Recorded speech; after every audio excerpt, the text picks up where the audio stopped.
এতদিন নিজেদের ক্ষমতাবান ও শক্তিশালী বলে জাহির করে আসছিল ইহুদি দেশ ইসরায়েল। তবে ইরানের সঙ্গে লড়তে এসে কার্যত নিজেদের ধ্বংস নিজেরাই ডেকে এনেছে নেতানিয়াহুর বাহিনী। ইরানকে দুর্বল করতে এসে উল্টো তাদের প্রতিশোধের মিসাইল হামলার কাছে পরাজিত তারা।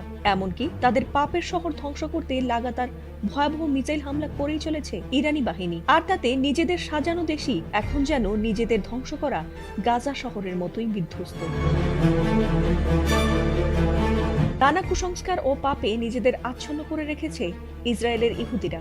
এমনকি তাদের মসিহ দাজ্জালকে স্বাগত জানাতে আল আকসা মসজিদকে ভেঙে থার্ড টেম্পল বানানোর জন্য অপেক্ষায় রয়েছে তারা। তবে নিজেদের করা ভুলের কারণে প্রতিদিনই যখন ধেয়ে আসা ইরানি মিসাইল সামলাতে ব্যস্ত নেতানিয়াহুর দেশ, ঠিক তখনই এবার সেখানে দেখা গেছে এমন এক অদ্ভুত ও ভয়াবহ দৃশ্য যা বোধহয় কল্পনা করেনি কেউই।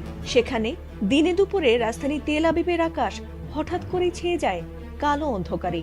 না কোনো মেঘ বা ধোঁয়া নয়, আকাশ ছেয়ে যায় হাজার হাজার কালো কাকের ডানায়। আর তাতে ভয় কাঁপছে ইসরায়েলিরা।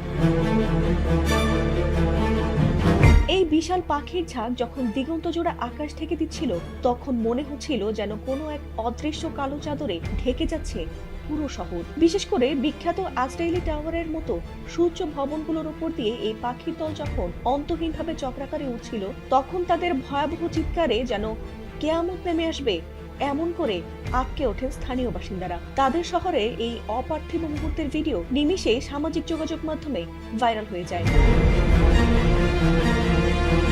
ইসরায়েল ও ইরানের মধ্যে যখন যুদ্ধ পরিস্থিতি চরমে, ঠিক সেই মুহূর্তে এমন অস্বাভাবিক দৃশ্যকে অনেকে অশুভ লক্ষণ বা বড় ধরনের বিপদ সংকেত হিসেবেই দেখছেন। শুধু সাধারণ মানুষই নয়, ধর্মীয় তাত্ত্বিকরা এই ঘটনার ব্যাখ্যা খুঁজছেন প্রাচীন ধর্মগ্রন্থে। তাদের ধর্মগ্রন্থগুলোতে বর্ণনা করা হয়েছে যে কোনো এক মহাপ্লাবন বা বিশাল যুদ্ধের আগে এভাবে আকাশে পাখিরা কোনো এক বিশেষ স্থানে জড়ো হবে। আর এই কারণে চলমান যুদ্ধে নিজেদের দেশ ইরানের কাছে হেরে যেতে পারে এমন আশঙ্কাও করছেন বহু ইহুদি।